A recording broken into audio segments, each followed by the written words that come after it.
Commissioners pass a resolution stating that Williamson County will not support unconstitutional gun control legislation.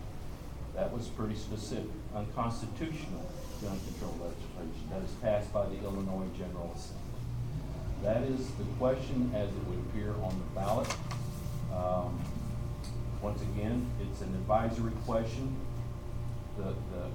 Whether it goes or not really carries no weight, but yet it would be the public to determine that and not this board. And so with that being said, that's my motion that I've made, and just need a second for it.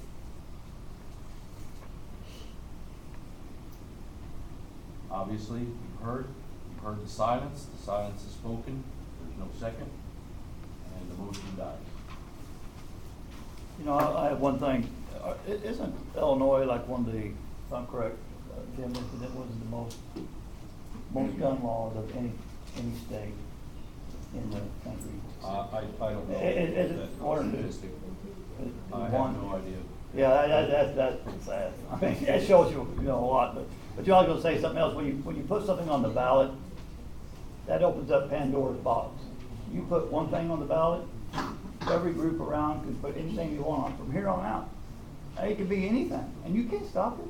So we could have, next election may be 5 questions. Then you've got to buy more paper and put more questions, and it'd be question after question after question, and it would never end. And open up Pandora's box is not, in my opinion, not a good thing. So, okay, with that being said, I'm going to jump around again. Once again, Brent has said, and we have in front of us another resolution. That's the correct one, the 1808-17-55. 56. do what now? Yeah. No, the 5.5 is for the property tax. Okay, 5.6. Okay, so resolution. This resolution is a resolution that is very similar to the other counties, as Mr. Gentry has said.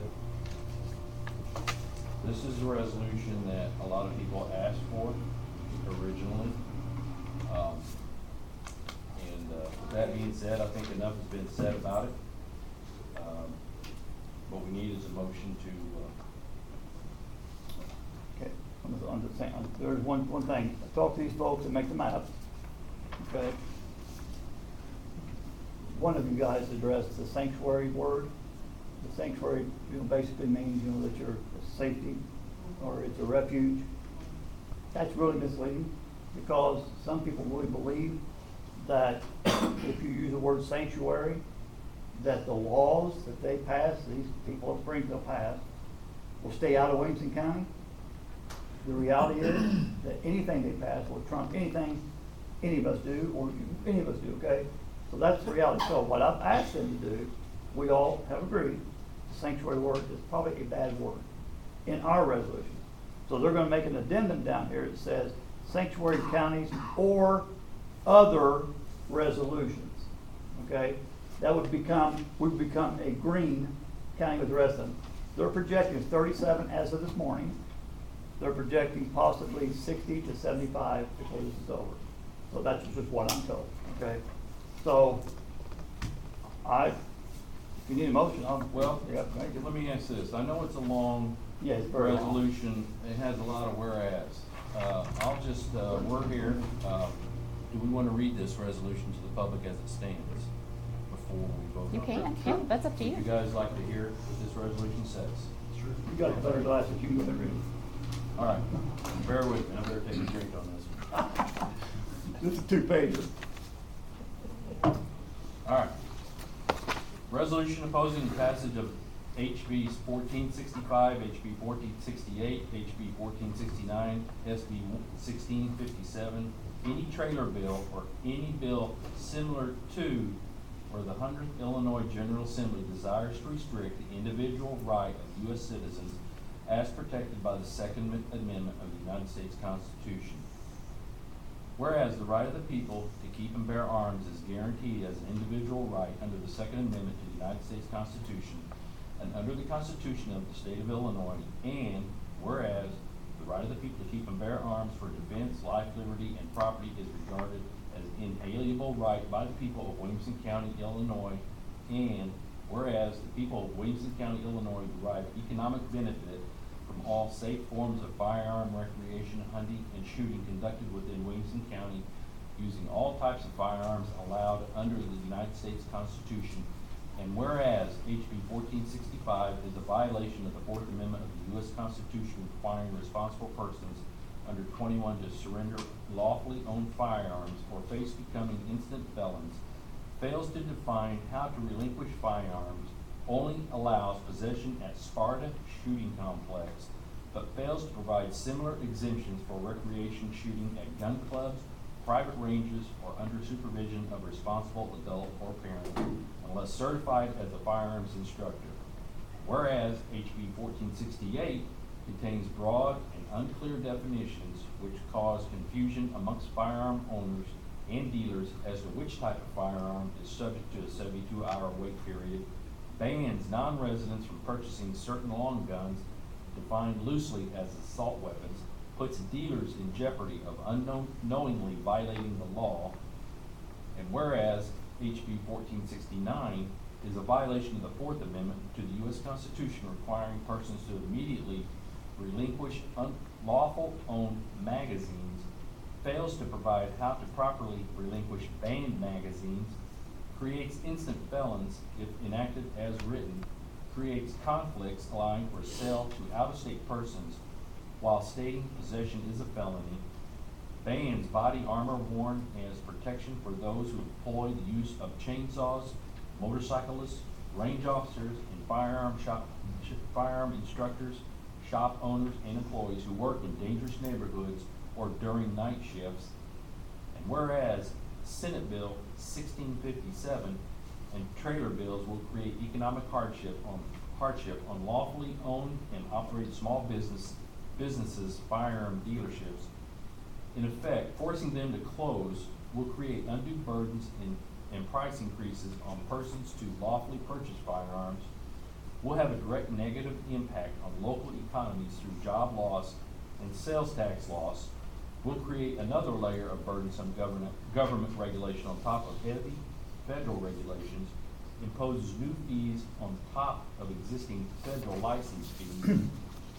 And whereas the Williamson County Board of Commissioners being elected to represent the people of Williamson County and being duly sworn by their oath of office to uphold the United States Constitution and the Constitution of the State of Illinois, and whereas the Illinois House of Representatives and the Illinois Senate being elected by the people of the State of Illinois and being duly sworn by their oath of office to uphold the United States Constitution and the Constitution of the State of Illinois, and whereas the Governor of Illinois being elected to represent the people of the State of Illinois and being duly sworn by your oath of office to uphold the United States Constitution and the Constitution of the State of Illinois, and whereas proposed legislation and any bill similar to under consideration by the Illinois State Legislature would infringe the right to keep and bear arms and would ban the possession and use of firearms, magazines, body armor now employed by individual citizens of Williamson County, Illinois,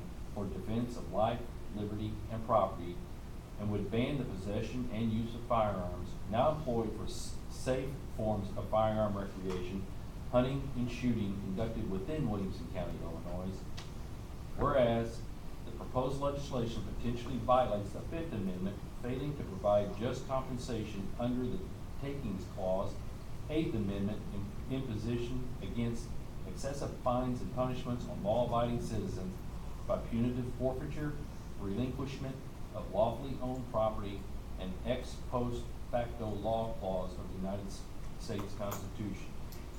Now, therefore, it be and is hereby resolved that the people of Williamson County, Illinois, do hereby oppose the enactment of any legislation that would infringe upon the right of the people to keep and bear arms, and consider such laws to be unconstitutional and beyond lawful legislative authority.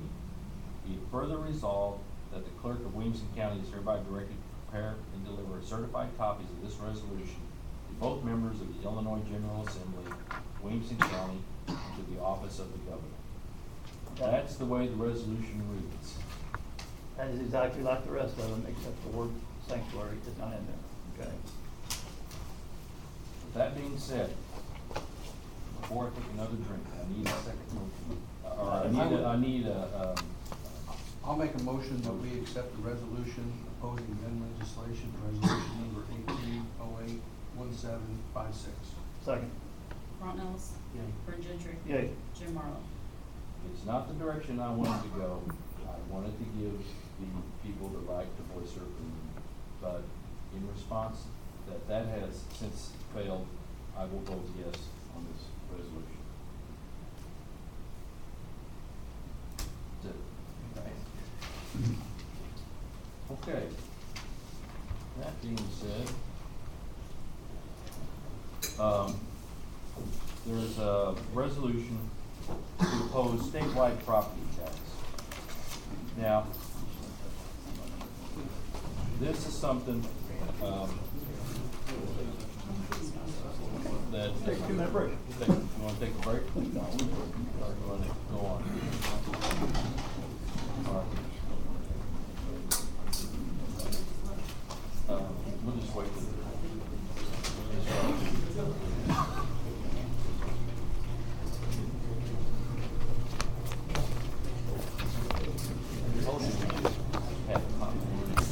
We could.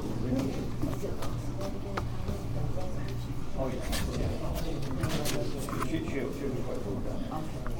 It's always did the right thing. I was just asking. Okay, yeah, after it's signed, I can give it out. That would be at the end of the. Okay. All right, moving on. We have a resolution opposing statewide property tax increase. I know this is something that's kind of come up. We didn't get to talk about it a whole lot. I know, Brent, you've given us a little bit of stuff. We really haven't discussed it much. And Wendy, have you got a chance to look at this? I have, yes. This was something that Brent came to me about, that he feels strongly about, as I'm sure everybody feels strongly about their property taxes. Absolutely. But this was something that Jackson County passed, and Brent wanted me to draft a similar resolution for Williamson County to look at passing, which is what I've done. I've essentially taken Jackson County's resolution and made it to fit our county. It's pretty much identical. I'm not 100% familiar with what this is all about. I know as far as I know, there is no currently proposed legislation to increase property taxes at the moment. I think there's been discussions, not by our legislature, but by some other groups that have sparked a debate over this.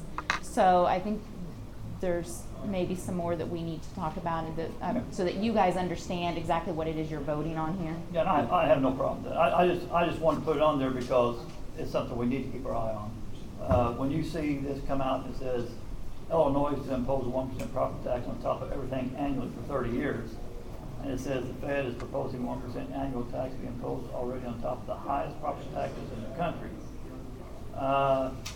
This group, the Fed group, is usually how things get started. I think probably this is going to get started after the next election, but it's something I like to maybe keep on there or bring, it don't matter the table what we do, but at least we know what's out there, and it's scary, and I don't want my taxes, raised especially, and it's to be paid for. They want to use the money to pay for the pensions that they screwed up to begin with. So no, I don't buy that. So what I like to do is, I read that little article, and to clear things up, that article that can I have that. This is actually just from a blurb, A blog. A blog. Okay, it's a blog. It's just someone's opinion. That's all this is. Well, it's a We're bad- all against property tax increase. Heck, we're all property tax payers. It's just hearsay. There's no legislation. Now, in this blog, they did point out that the Fed said that by increasing the property tax 1% for the next 30 years is the only way. I disagree with that. There is another way, and it was presented at the last UCCI meeting that I went to in Galena, and I've made copies of the handout and the presentation. There is a way without raising property taxes. presentation as eyewitness, given by this organization. It's called the Center for Tax and Budget Accountability. It's a bipartisan group, and there is, they point out, they look at nothing but data. There's a lot of talking points. It's a spending problem, it's a revenue problem, it's all kinds of problems. They cut through all the minutiae and look at solely at the data. And this is all lined out. There is, and they propose a plan in here without raising property taxes.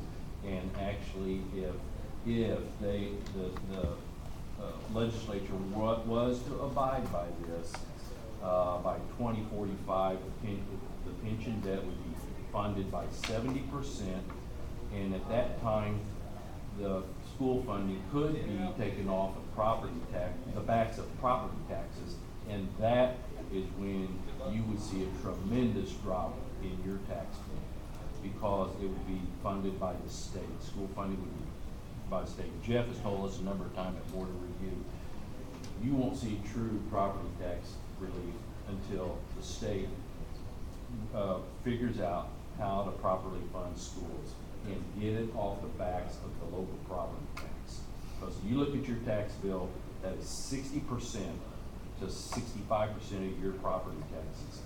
And that's a monster on the tax. That's the scary part. So Yeah. we're relying So- on the state to come up with something. So this is just a blog, this is just an opinion. There is another plan. Evidently, they don't know about this or they didn't pay attention, but this is just people shouting in the wind. There's no legislation right now. That's why, and I agree, Brent, I think we do need to table it. We just keep an eye on it. We're all aware of You it, know, so. back in 1971, when they passed the state lottery, that didn't take care of all the school funding problems? That's what they said, didn't it? The problem with any plan that they come up with is it is gonna take a little bit of time. According to this, it would be, about 2019, no, not 2019, that's not sure. 2029, I think, is whenever they would, be right at the break-even point, and by 2045, it'd be 70% self-funded on the pension. This plan is pointing out that Illinois does not have a revenue problem. They do have enough revenue. Spending, according to the data, has gone down. The difference is, with the pension curve as projected, we don't have enough to cover all of the pension debt, you know? So, but, and this goes into a little bit more in-depth, and I can make copies if anybody's interested in looking at this at the time, but, the point being, I just wanted to make was, there are other plans. The problem is getting from point A to point B without monkeying with it. And between here and in 2045, even if they went with this, there's gonna be a number of legislators, there's gonna be a number of governors, there's gonna be a number of people coming and going who have different ideas and wanna toy with this and tweak it. And by the time, we get there, it's changed. And they don't arrive at the goal. And to be honest with you, the reason why I put it on there is because when we talk about resolutions, we don't want to be doing resolutions every 2 weeks. I just want to know this is a real deal, and we will stand up for this immediately if it comes up to fruition. And those guys up there and girls, it probably happen. But anyway, okay. Okay, We'll so table we're that. gonna table that. All right. Right now, you guys wanna take about a 15-minute break, or you wanna go ahead and go with Let's just Greg? finish. Just finish, Greg? Go with that. Okay, yeah, that's all we got left. Okay. I've got one thing on the agenda, it's two different things.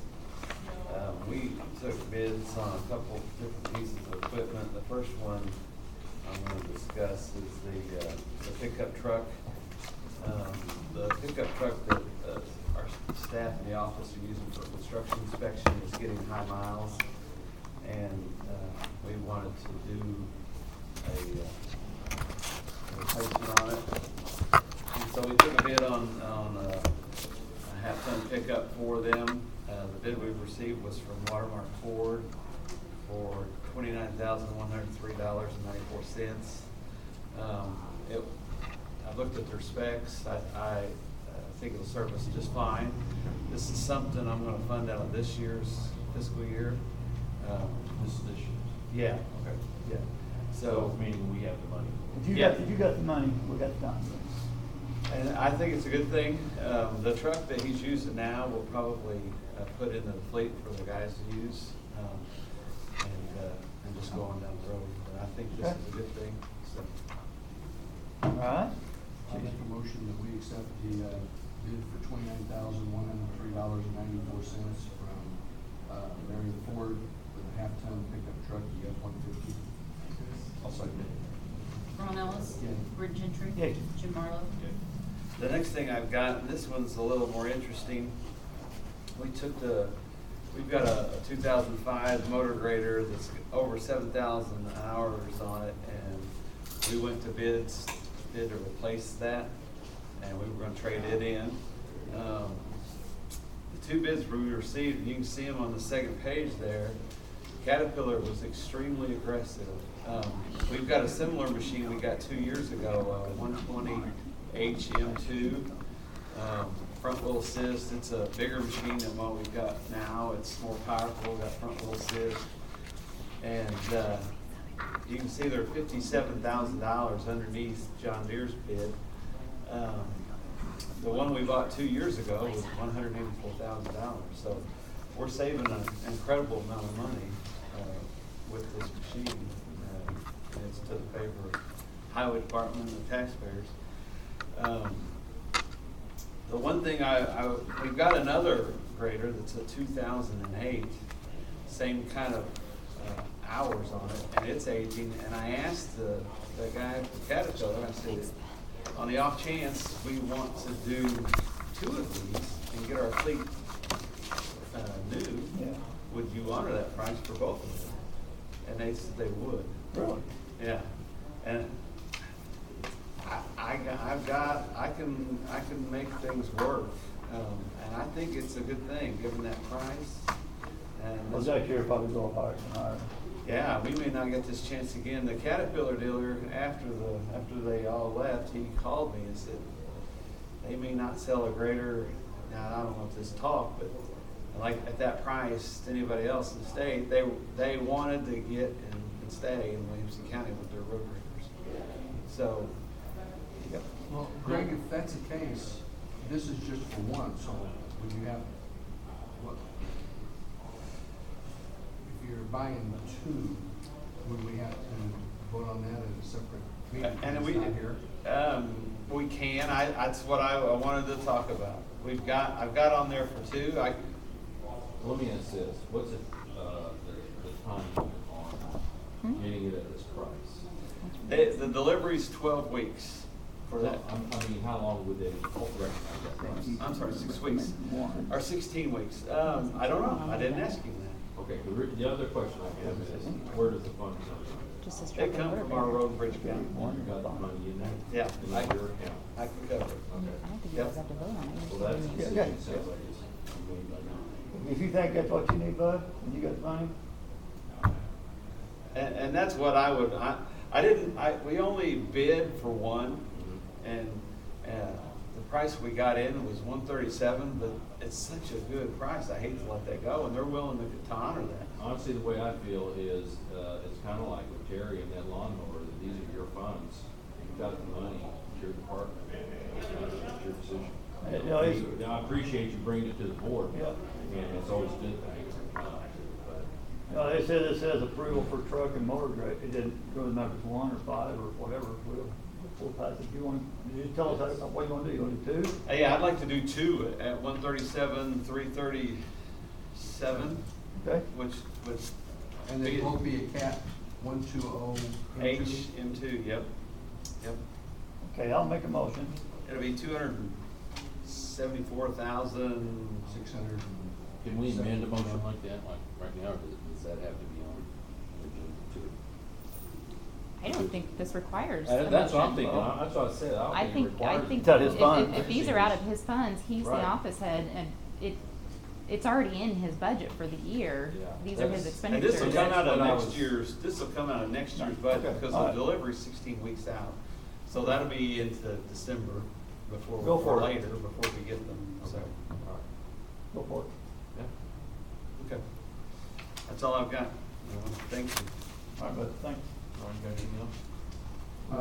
We have here a travel reimbursement for Greg Smothers with the Highway Department for the Illinois Association of County Engineers fall meeting, he's going to be going to.